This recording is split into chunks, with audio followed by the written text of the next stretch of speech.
Right, welcome. Right, I'm just getting the note in from the facilitator that most people are joining now, so I think we're ready to start. So welcome everybody to today's exclusive research update to hopefully give you lots of stats and facts and case studies about how to understand loyalty marketing across Europe, underpinned of course by the new white paper that we at Mando have just released with YouGov this year, Understanding Loyalty in Europe 3.0. It's the 3rd edition, so we're getting pretty good at it in year 3. So welcome. So we're going to talk to you today about loyalty membership across Europe, loyalty appeal across Europe, and loyalty impact, critically looking at those emotional and functional metrics all across Europe. And hopefully you'll see that at a net Europe level and then each of those 24 markets. So we're really delighted to have you all here today. I'm here with some really cool experts that you can see that have joined us, who all contributed with their teams to the white paper. So we'll all introduce ourselves and then we'll talk to you a little bit more about how the webinar is going to work. So starting with me, my name's Charlie Hill. I'm the Chief Strategy Officer of WPP's loyalty specialist agency called Mando, and the one who's privileged enough to be the author of the main white paper, along with my colleague James, who I will hand to now.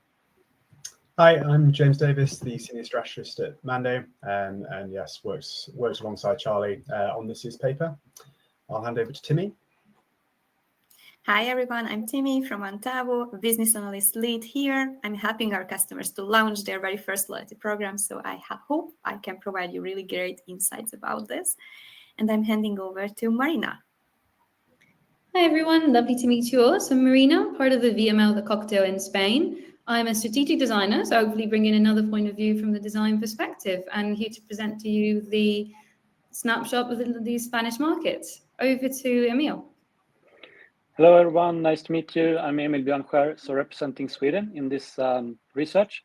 I work at an agency called Miltton, where I head up our MarTech and partnership, been advising quite a few different loyalty programs and companies on how to tie all the business strategies and tech together.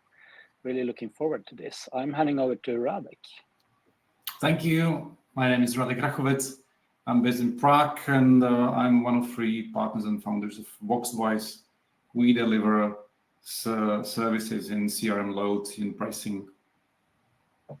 Brilliant. Well, thank you. So those are our experts that are joining us on the call today. But for those of you that have seen the full research, you'll know that we've actually got a brilliant community across Europe of experts who've helped us validate every piece of data that's in the report, help us shape the questions, and then critically, my favorite bit of the research, help us bring all the case studies and that market context to life so that you can really understand why membership appeal and impact looks so different across each of these 24 markets. So I'm not going to tell you everybody's names, but I'm just going to dwell here for 1 minute to say thank you to everybody. You'll see them represented here. You'll see them in the white paper. And if you have any questions for any of them, they are all available via LinkedIn is probably the easiest one, and already able to kind of help you answer any specific questions you have for their market. Or come to me and I can help put you in touch directly. So it's been a really brilliant team and we're really privileged to be part of it. What we're going to talk to you about today is in sort of 3 very simple questions. So James and I are going to talk to you for 10 minutes up front about the highlights of the research and the key stats. Don't worry, we're not going to talk you through every single statistic in the white paper, but we're just going to give you the kind of the flavor of what membership appeal and impact look like and show you which markets are leading the charge and where the laggards are. We're then going to hand to our experts today. I'm not actually going to cover the British market because we didn't want to take up too much of everybody's time. If anyone's got any questions about the British market afterwards, please let me know and follow me up directly. But we've got 4 brilliant market deep dives to share with you. And then there's a panel and Q&A at the end for you to really have the opportunity to fire in any of your questions. You'll see over on the right-hand side, there's a little chat function so you can type your questions in as we go. And then we'll answer those when we get to the end. And if you're like me and you always get off these webinars and you think, oh my goodness, I wish I'd asked that question, please follow up with us individually afterwards and we can follow up any questions that we don't get to in the webinar. Right, so let's get into it. So this is the research. Hopefully you're all familiar with the white paper. The download instructions are actually at the end of the webinar. It's available on the Mando website, and it's free for everybody, as are the previous editions 1 and 2, if you want to have a look at how things have been changing over the last 3 years. And what the research does is we've got 24 markets data. So we talk to thousands of adults across Europe. We do it every year. We look at loyalty membership. We look at how appealing they find programs, and then we critically look at the impact that those programs have on the businesses and brands that operate them. And you'll see we've got some really nice functional metrics like spend in there, and then some emotional metrics as well, like actually how emotionally connected does being a member of the loyalty program make me feel to the brand, because we recognize and celebrate that both of those are really important.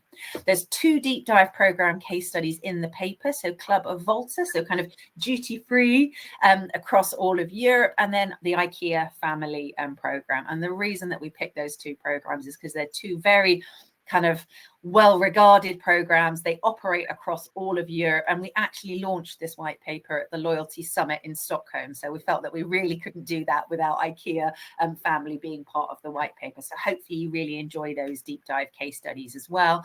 And then everybody's favorite bit of the research stat stuff is the loyalty gauge, because it's a single visual that helps you look at membership appeal and impact across all those European markets. So you can look at who's doing the best, who's doing the worst, where does my market sit, and then hopefully take some real direction for how to improve the loyalty strategy for your own program, or how to operate in your own market. So before we get into it, we're going to do a little poll. So Barbara's going to do some magical technical thing.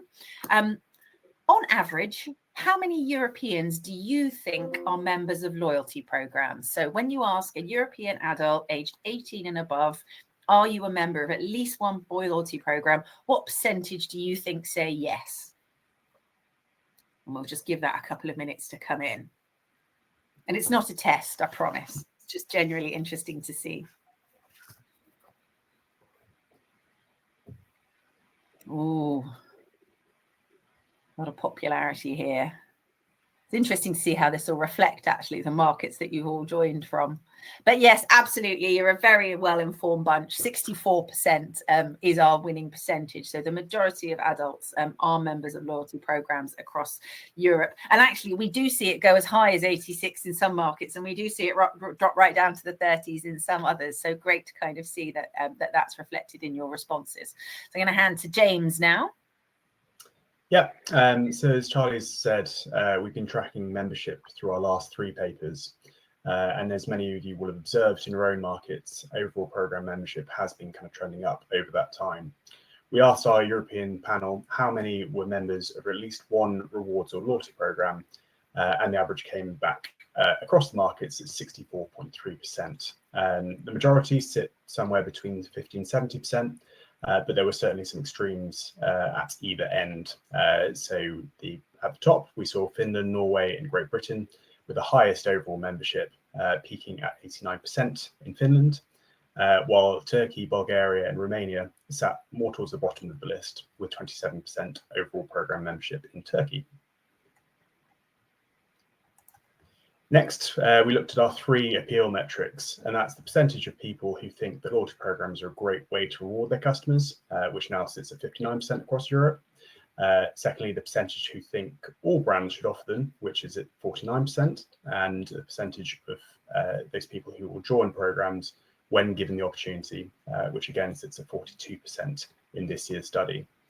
The good news is that the European average has trended up again across all 3 metrics. And even since last year, we are seeing 4 to 7 percentage point increases in these appeal stats, indicating that loyalty programs are even more appealing to European consumers in 2025 than they have been in previous years. We're delighted to see that kind of increase in appeal. We've just had a question come in actually about how many respondents are in the sample. So what we have for each market, each of those 24 markets, is a statistically representative sample of that market that we work on with YouGov. And then all of our experts actually checked it for demographic composition as well to make sure that it was really reflective. The absolute numbers are all in the back page of the white paper itself. You can see it under the big cogs vigil, and it will show you the exact samples per market. Hopefully that answers your question, Mark. Great. And digging into the individual appeal metrics by country, again, we saw some variation among the different markets. Although, again, the positive news is that we've seen increases in 23 out of the 24 markets we surveyed. The British and Irish are the most favourable and most likely to view loyalty programmes as a great way to reward their customers, whereas the Danish, Turkish and the Dutch were more sceptical. Next, looking at that appeal stat that every brand should offer loyalty programmes. We can see that lots of countries want a lot of loyalty. The Irish, the Bulgarians, the Croatians lead the way in the belief that all brands should offer them, whereas the Danish, the Dutch and the Finnish are least likely to agree with this statement at 20%, 29% and 36% respectively. Skeptical bunch. And then finally on our appeal metrics, we looked at the predisposition to joining loyalty programs by market with their agreement to the statement, I will join a loyalty program each time that I'm given the chance. Here we see the Polish and the Irish leading the way, and they are most likely to join a program, with over 50% saying that they'll join a loyalty program each time they're given the opportunity. Once again, the Danish and the Dutch came out as the least likely to sign up. And so we've covered off our membership appeal and our appeal of programs within those markets. And so now we've got another poll before we come on to you about impact.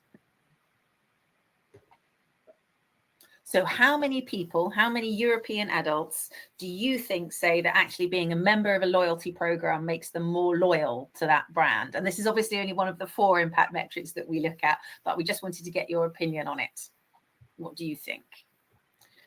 And the way a lot of the brands that we work with use this data is they start to use it to help them form their business cases. So by loyalty here, we're obviously talking about metrics like tenure, stickiness, engagement, frequency. And we do break those down in the market specific papers. So yeah, again, very, very clever bunch of people we've got on the call. You got it right again. 42% say that membership of a loyalty program makes them more loyal to that brand. And again, we see that peaking in some markets and coming down in low. So it's a really great impact stat for us. Back to James. Yep. So we asked 4 attitudinal impact questions about membership, about how membership of a program affects consumers. Whether they believe their membership makes them more loyal to a brand, more likely to recommend, more emotionally connected, and crucially, whether it makes them more likely to spend more or not. Again, the really positive news is that loyalty membership still has a very positive impact. And whilst the percentage responses are fairly consistent year on year, we see a big uptick in the perception that consumers are spending more with a brand when they are a member of the loyalty program. That's up a massive 7 percentage points year on year from the last time we ran that study. The overall loyalty gauge, as Charlie said, was created to kind of give loyalty marketers such as yourself a quick snapshot of membership appeal and impact all in one place. It's to be used as a comparison tool across the different markets and versus our previous study. So it just gives you that nice kind of barometer to see where you sit and how things are kind of tracking across Europe. This year, the overall average score for Europe sits at 15.1.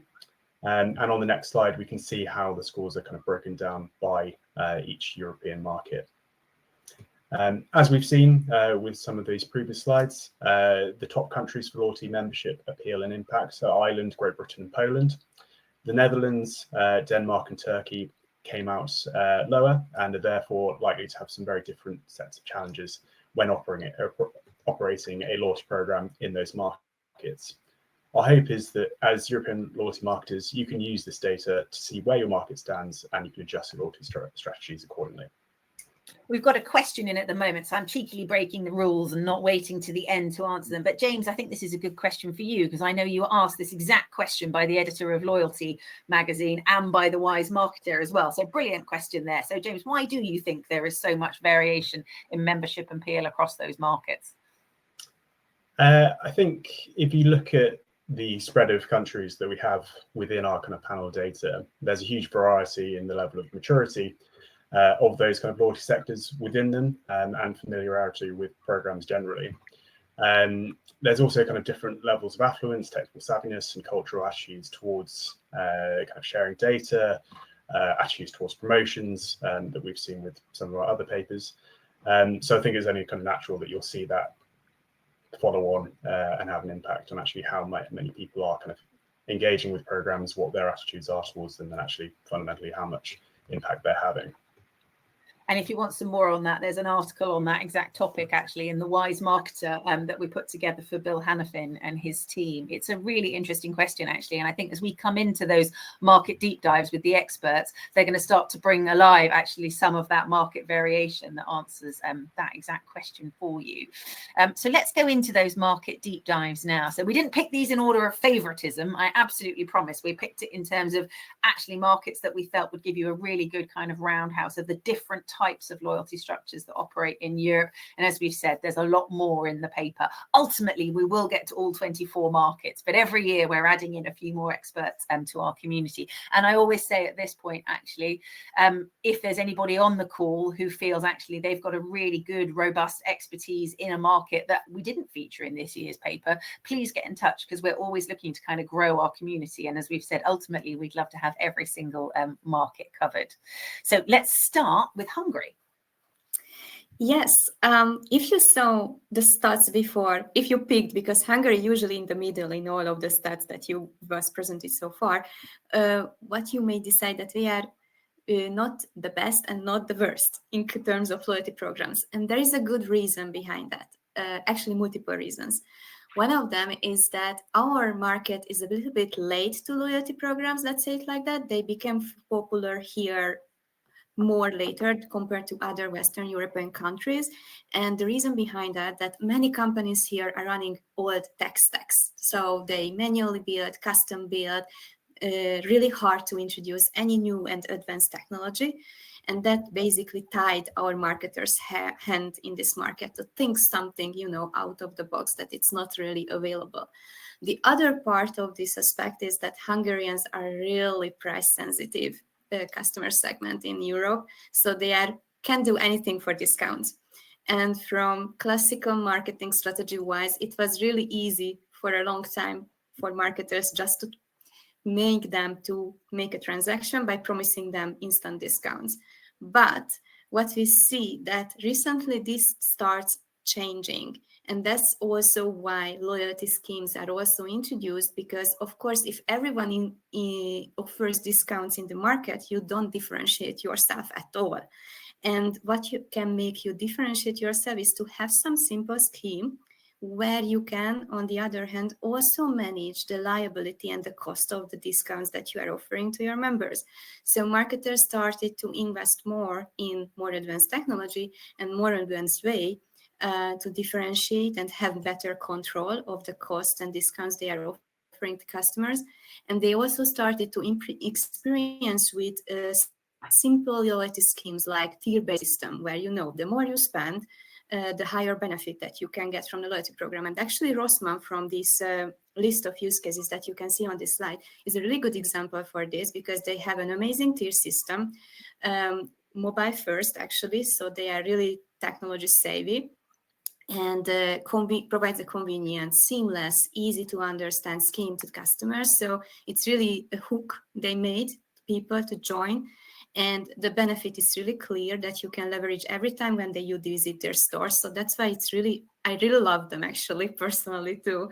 But I can see that they are kind of really pioneers in Hungary in terms of how to do more, not just, discounts, and besides that, something extra. Because by going full mobile first with their loyalty program, they also promoting their value proposition, which is being sustainable. And here in this market, it's also important that once you make people fall in love with you, besides having a lot of discounts, after that, they stick with you. And Rossmann did it well, because if you resonate with this value that they're sharing, then you consciously will choose them. And this is actually what the close future, like I would say, that holds for the Hungarian market, to try to find out these little differentiators that can make people fall in love with you, like sharing the same value, introducing maybe gamification like prize draws, prize wheels, which is easy, provides instant gratification, and so on. And people always, like free stuff here in this market as well. And one last thing that seems really getting popular here as well is, for example, family accounts where you can basically join the points together and you can unlock a bigger deal by involving more people to spend at the same brand. So in a nutshell, this is what I can tell about the Hungarian markets. If you have any questions, please go ahead. And now I'm handing over to Marina to talk about Spain. Thank you. Fantastic. Thank you, Timi. I think it's very interesting how I wouldn't say Hungary and Spain have a lot of common things, but we do. So Spain, I think that the main difference is it's more of a mature market. So, I mean, some striking features for you to understand. Most of the population is a member of at least one loyalty program, but on average, we are a member of 6. So that is a lot of points to take care of and keep track of. As you can imagine, this is still a market where the transactional approach is the most useful, the most known. Anything that has to do with points, anything that has to do with tiers is just really rewarding our behavior. Multi-brand programs are still very interesting as well. And something interesting about the Spanish citizens, they want something that's simple. Something you also said, Timi, about Hungary. They're striving for simplicity. They're looking for something like, I do something and I get something.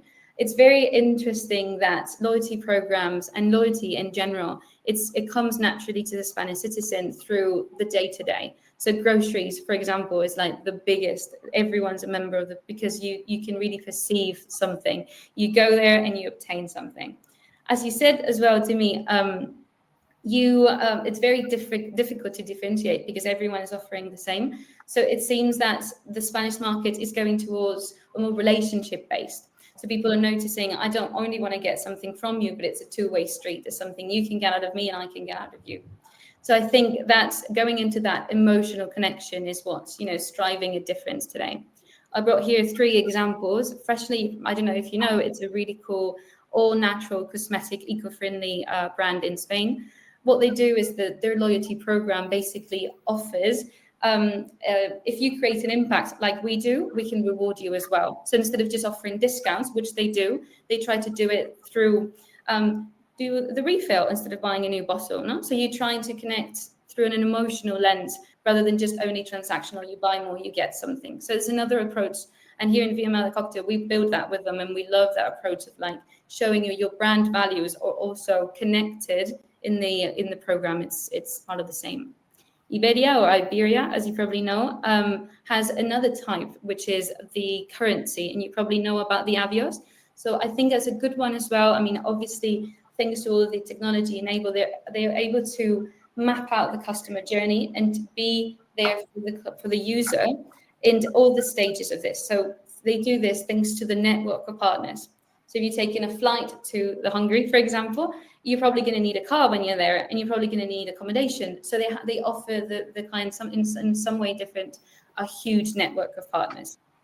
So in a nutshell, simplicity is key, and try to differentiate yourself by establishing a relationship and going beyond with emotional connections or with partners. So there's a bit of the Spanish market.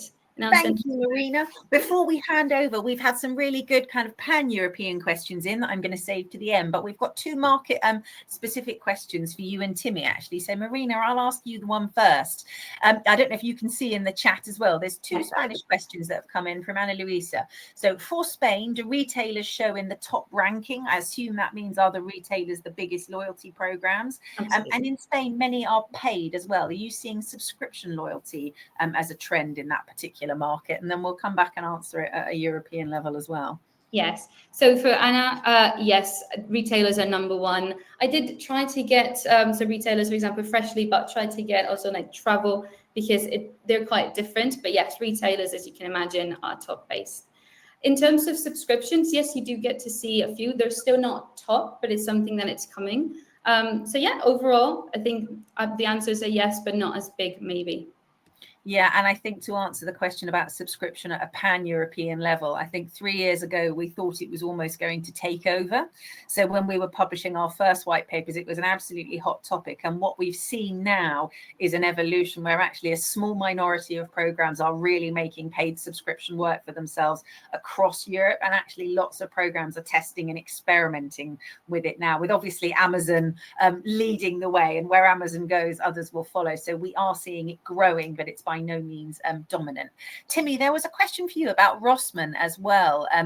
Rossmann's loyalty offer looks like it might be different in European countries. Are you familiar with it outside of the Hungarian market? Because in Germany, we've got a question saying they're only aware of them doing coupons for certain products and brands. Do you know how they operate now, or is that what we can look up afterwards? I don't know how it works in Germany, but here I think it's kind of similar because they are also offering coupons for certain products, brands, and segments. But what I noticed that potentially they have higher level of discounts for gold, because my mom is an eager Rossmann loyalty member, so I can see all of the benefits that she has. So it's the level of discount which is differentiated by segments. Nice. And we often see that actually a freedom in a framework approach that retailers will play in markets. So one of our clients that we've worked with for a long time, Lidl Plus, actually do that. So they have a sort of framework that they operate across the whole of the European markets, but actually they enable freedom within it. So the market can tailor their exact program to what works best in that audience. And this kind of research is really essential for that, for understanding which markets discounts are more important or which markets gamification is more important in. We'll come back to some of the pan-European questions at the end, but we'll skip into Radek and the Czech Republic, please. Thank you. Hi, everyone. Here is Radek. I'm reporting from very beautiful city of Prague. First, let me tell you what is, for me, the most important figure in the whole study in the white paper. Charlie and James mentioned it very briefly, so I would like to stress it. About from 30 to 55% of consumers, they say that they are going to spend more if the loyalty program meets their expectations. Let's translate it, that more than a third is admitting that they are going and they are spending more. And this is not just a guess. We have these kind of evidences in the transaction data analysis. Everybody does this inside their companies. But thanks to the effort of Mando and YouGov, this study, where we really ask thousands, as Charlie said, representation of each country, we have a very solid evidence that people, if the proposition is right, they are spending more. They are more loyal, they are sticking around longer. So I think that when we construct a business case, when we do the calculation of A, investment, B, the return of this investment, we can use this figure as a evidence of not only here in my sector, in my industry, in my country, but also really broader audience is really saying that. So that was about why I am attending the study and what I'm taking out. And now Czech Republic. Everybody is pretty familiar because we are in the center. Czech Republic is just in the middle of Europe, and we are not the biggest country, to be honest, but we are a perfect representation of EU average. We are great in acceptance of loyalty programs, which is quite high. We do agree that loyalty appeals to us. We absolutely admit that it has impact slightly above European average. And what I like, that the numbers are improving from year to year. So let's say people are embracing loyalty propositions more than in previous years. What I would like to stress is that the prevalence approach in these markets, despite my constant effort to educate people, is very transactional. And all these programs, and let's take that we learned in the business that it's not all about discounts, but the loyalty schemes are very transactional based and points based. And it's improving, but slowly improving. I would like to say that prepaid loyalty, as Charlie said, is not a dominant, But in certain industries like the grocery, it is really taking off. And I have 2 examples in the grocery direct delivery in Czech Republic.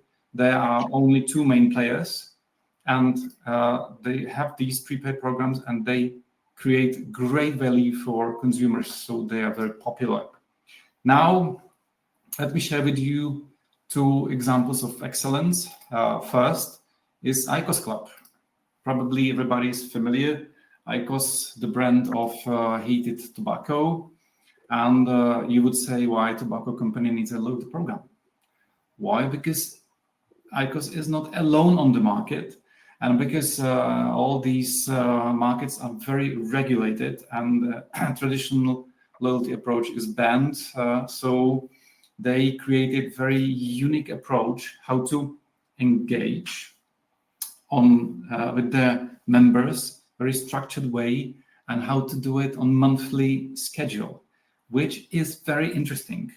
And the proposition leads members to go check in every month, see what's new, play some games, see the progress, and the progress is towards the new device.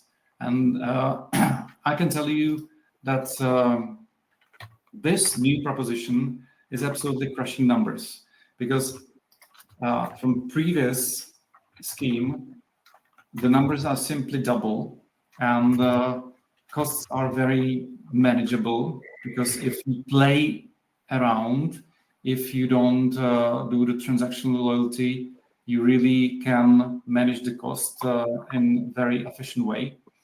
And my biggest learning is that companies too much focus on transactions, on managing costs, and underestimate the power of play, and people are really playful. Second example, my beloved company Hudy, which is the leader in outdoor equipment, so serving very special kind of people who are traveling mountains and skiing Himalayas, etc. And this company called its loyalty program very simply Everest, mountain which everybody recognize, and it's attributing people a altitude meters. So you as a mountaineer, you know where Everest is, and you simply go there. You have to accumulate 8,000 meters and get reward. But this is not all, because what this company learned, that there are dozens and dozens of members who collected all 14 the highest mountains. So the membership level is called Crown of Himalaya, and I will leave you with second learning. People and companies a lot underestimate how small bunch of customers, how much business is bringing, and how reliant they are on a few dozens of customers who are real ambassadors. Thank you, and let's go to Sweden. Thank you. Thank you, Radek. Sounds like sending the market. It's like Eurovision here. Here's Sweden. I don't know if you noticed, but maybe it was me, because I'm looking at Sweden and the Scandinavian markets. But one thing I thought was very interesting in this report, and what James said earlier, is that the Scandinavian markets, you have, when asked if you're going to join a loyalty program, we were among the bottom, saying like, no, we won't join if you ask us.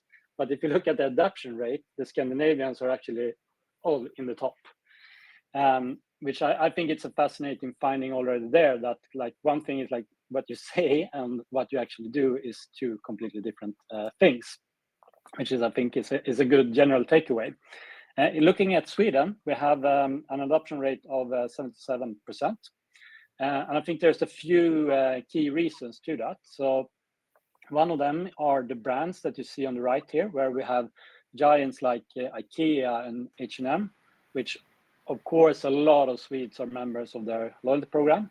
Like H&M have a store in every city in Sweden, wherever you go. So of course, that's helping driving a lot of the adoption. Then also ICA, which is like the largest grocery in Sweden. And we have the situation in the Swedish market on groceries that there is almost like an oligopoly where you have 4 major players, where I would say more or less every grown-up in Sweden are member of at least one of them. If we then look at the Swedes a bit instead, how we are, and what also I think helps drive the adoption here, and why like loyalty program is so quite mature and high, like and more or less every company has one, is that we are very open to share our social security number, which I understand is quite unique for Sweden or for the Nordics, where we actually can say it out loud in a store. And that's, of course, helps having a unique identifier on every person. We also have a really high adoption of using cards, credit cards or payment cards, different variations, which of course helps the ability to add someone to a program and to track the purchases quite easy. We're also quite digital savvy in Sweden, which means that you have a lot of like wallets, like you pay with your phone, you pay with your watch, and so on, which also of course help to track and actually know who has done what. And I think this is absolutely helping to drive the adoption of loyalty programs in Sweden. If I'm going to send you with like one finding that I thought was more or like particularly interesting in the stats for this market, was that we have in Sweden 53% says that loyalty program is a great way to be rewarded, and that has increased with like 5 points from last year. We have 35% saying that they spend more with brands where they are members, and that's an 8-point increase. So I think what makes this interesting is like you usually see loyalty as a retention strategy, but it can actually be used as a growth lever to drive sales. And I think that's an interesting thing and that many companies should think about. Great. And with that, I'm going to hand over to James, I think. Thank you, Emil. Yeah, thanks, Emil. Finally, I think just to kind of call out here, I think you've hopefully seen today a big part of this paper is really trying to learn from our experts in their native markets. And in this year's paper, we've got 12 market deep dives, which kind of include all of the big loyalty trends which are shaping programs within our kind of experts' native markets. And they've also shared their kind of top 3 programs that they admire in their own kind of countries. In total, we've got 38 case studies from a really kind of broad range of brands in the paper. So I'd just really urge you to kind of download it and have a look at the case studies, be inspired by them, because yeah, there's a lot of useful learnings in there that hopefully you can kind of carry on to your own programs as well. Brilliant. And they cover a broad range of sectors, actually. We're getting some really, really good questions in about specific sectors and specific kind of examples. So do make sure you go to those papers. Now, we've got 5 minutes left because we're going to have a hard stop at 11:45. So we've got all these questions coming in. And if we don't get to your question, don't worry, we will follow up with you afterwards. I'm just going to hand to our experts here because this was an interesting thing and it actually plays to the theme, a lot of the questions that are coming through. We'll start with Emil and work our way back. What do you see as the biggest shift in loyalty programs over the last year, and how are brands adapting to stay relevant? Yeah, I think what we see here is that, I mean, it's been, of course, tough times in many markets and like with inflation rates and so on. So it's been a lot on like focusing on discounts and what you get back. But I think with that, the competitiveness has increased, meaning that you have to do something more. And what we see again a lot in Sweden is the rise of coalition programs coming back. For example, like you have a race more or less between Scandic Hotels with SES and, for example, and Span, where you have Norwegian and Strawberry Hotels, where they're like adding partners and that. And I think that will come even more. That's a great one. James? I think probably on the flip side of that, with that kind of slightly tougher economic environment, I think program owners are definitely under a bit more pressure now, just to kind of prove their ROI.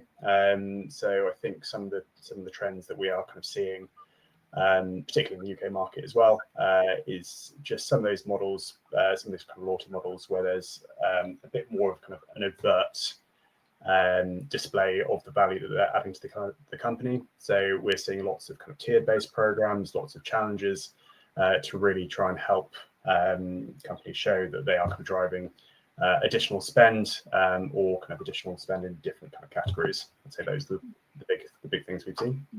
Radek?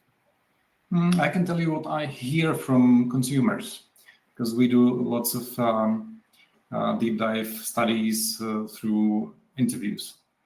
They are pretty aware about rules and principles, and they are not trying to cheat, but to use the value as much as possible. And once the value is unreachable or hard to manage, they just give it up. So for me, the trend which is coming is to simplify and to really, and companies do struggle to think about the value exchange, because consumers are not stupid. Interesting. Marina? So I think two for me. One is cohesive as a word. So I said before, like having something that is connected, just really understanding who your audience is. So instead of just building something that you think you're going to like, is actually your audience going to do that? Are they just looking for transactional? So just cohesive with your audience, with what you have. With the example I said before with Freshly, establishing that relationship. Like if I'm promoting eco-friendly status and then you're telling me I need to buy more, so it's not cohesive there. So I think that's a big one. And another one has to do with the bundles. So for example, I think there was a question towards the energy. There's a good example in Repsol. They offer petrol and they offer gas and they offer electricity. So they're creating something like just the one client instead of being different businesses, and I can offer something to you that it's in a bundle. So I think that is, in my point of view, the trend. Nice. And last but not least, Timi. You mentioned everything that I wanted to talk about, but I figured out one thing that is recently coming back all the time when I talk with our customers, is that they want to test and segment heavily their loyalty rewards, because the very same reason that James has shared, environmental, economical pressure and so on, brands would like to keep it safe, and they would like to introduce only schemes and rewards that they are safe to provide, and they know that customers will love and will drive them the revenue or the additional, engagement touch points that they are expecting from it. So before even introducing in a loyalty program these kind of new elements, they test it heavily with smaller scale and the hidden marketing campaigns. This is what I noticed recently more and more to do. Wonderful. And I promise I didn't make you last out of being evil. That was a great answer on the hoof. So what we'll do for everyone now, this is the white paper from Mando and YouGov. It's available to download for free, as we've said, at the website. So www.mando.co.uk. You can also see all the other papers on there, or please scan the QR code. And what we'll do is I think we can hang back for another sort of 4 or 5 minutes, and we'll just go through some of these specific questions that have come through. So if you're interested in the questions, please hang fire, or if you'd like to get back to the day job and have a cup of tea, thank you ever so much for joining us. So I'll go through these questions one at a time, and I just ask each of our experts just to chip in if you feel this is the question for you. So our first question that we're going to go through is about churn. So a question from Mark about our experience in loyalty and retention programs. What factors have you found to be the biggest drivers of churn rate and how you've successfully reduced it? And then linked to that question, what are the most effective ways you've found to influence and improve churn rates? Would any of our experts like to take that one? Or I can, because obviously I've done a lot in telco over the years. I can start very briefly with idea which is not very intuitive, because I have learned through the years that the main and very underestimated driver of churn is out of sight, out of mind. People simply are bombarded by messages, by offers, and they tend to forget. Of course, if you have a contract, you follow the contract, then the churn is more formal. but in retail, it is this. And through loyalty, we would like to constantly remind ourselves in a different way than the others. I completely agree. We've seen that reflected in our research as well, actually. I forgot about you is one of the #1 predictors of churn. It does vary, obviously, by industry and by contract type and by market, but that is one of the key things. And to answer the effectiveness point of the question, I think one of the most effective tests that we've conducted is favourite reward that they've ever taken from the programme, or most engaged reward that they've ever taken from the programme at the moment of churn, at the moment. So depending what industry you're in, if you're on a 12-month contract and perhaps it's month 9 where people make their decisions about churn, then that's your moment. That's a really effective way of dealing with it. We could probably all just talk about this question for hours, but in the interest of equality, I'm going to move on to the next question. So let's have a look. We had a specific question that Marina mentioned, actually, about any insights of loyalty programs in the energy industry. Marina, you obviously covered off that good example of a bundled approach. Do any of our other experts have any good examples of anything working particularly well in the energy industry? Yeah, actually, I recently worked in one. It's coming from Sweden, so maybe that's why it was really good. What they did really cool is that they tied the monthly billing system. They also have electricity, gas, and everything they are providing in Sweden. And what they really did well is that they have gamification, like sustainability and health values. They are promoting that you need to take, I don't know, X number of steps. And with that, you can unlock some benefits. And if you do certain gamification activities in together and you constantly pay your bills in time, then you can, for example, unlock really cool reward, which enables you to pick a day when you want to consume electricity at home for free, which is, I think, really amazing benefit and rewarding for long-term customers. Really nice. We're seeing a lot of that in the British market as well, actually. Some really interesting kind of propositions around saving hours. Next question would be an emotional element that you think could work really well, even on a very financially sensitive market. I know our Polish expert would have strong views on this, were he on the call at the moment. Any of our experts want to pick on that one? I can go, because I really like the emotional side of it. I did talk a lot about relationships, so I think it is what it is. You need to find something that is aligned with your brand.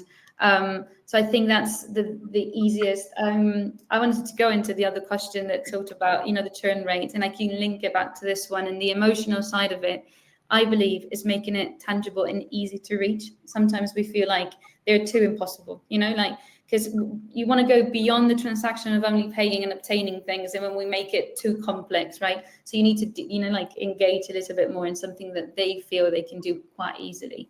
I mean, a very simple approach, but it establishes a connection and emotional connection right at the beginning. That's when you need them the most, as soon as they are part of it, to see that it is something more than just spending money, but not as complex as I need to climb Mount Everest in order to obtain something from you. Nice. We have a question from Jakobin about the best way to differentiate in the Czech market. So Radek, I'll let you go back to him directly afterwards. But the last question that we'll round out is actually one slightly further down in the chat, which is most platforms suggest loyalty programs only in retail. Do you think, based on your experience, that loyalty programs are functional in other sectors as well, such as entertainment or pleasure sector? Absolutely. Yeah, definitely. Yeah. Only 3 exceptions where loyalty does not really matter. Selling nuclear power plants, it is very specific. And then funeral services, very specific. And the third I forgot. And the rest, we would like to retain our customers. And of course, the frequency matters a lot. In some industries, if there is one purchase per year, or in the development where is one purchase per 10 or 20 years, we still would like to keep in touch and maybe to use some member get member, some these kind of techniques. So absolutely, in every industry it matters. Great. And Emil, I'm guessing you'd like to add to that? No, but definitely, I mean, with entertainment, you see like cinemas or theaters having where you buy like a yearly pass and you can go more or less how much you want. Which I think is great. I mean, for cinemas, for example, it's a lot. I mean, then you get, of course, a lot cheaper price, but then also like a lot of the rewards or like the margins is in the upsells that you can do when someone is at the cinema. So just making it frictionless to go much more or less how many movies you want. That's a great example. I'd also recommend checking out Sky VIP as a really good British example that we have of a loyalty program in the entertainment sector. It's a fascinating program and does some really fun stuff. So all that's left for me to do is to say thank you to all our experts. So the ones that were on the call, but also everybody who contributed to the paper. Thank you to Antavo for hosting it, one of our long-term contributors to the paper. And thank you to all of you that have listened through and fed in really, really good questions. As we've said, after this call, we will share the recording. Please share it with your colleagues. It'll be available on social media. You'll also get it through your email, because I know a couple of people were asking about that as well. And if you have any follow-up questions for any of our experts, please don't hesitate to get in touch. We'd love to hear from you. And as I said earlier on in the call, if you're a particular expert in a market that we haven't covered, please get in touch with me and we can talk about how we get you involved. Because as I've said, I really want to get to those 24 markets. And I love the question as well about would we have an Asian version and would we have a global version? Yes, I would love to extend the paper over time. And obviously, if you're interested in those global insights at the moment, I really recommend the Antavo report as well, which does cover that global view. But for the moment, this research is just, we have the British editions and then we have the pan-European. So thank you, everyone. And I hope that was really, really useful.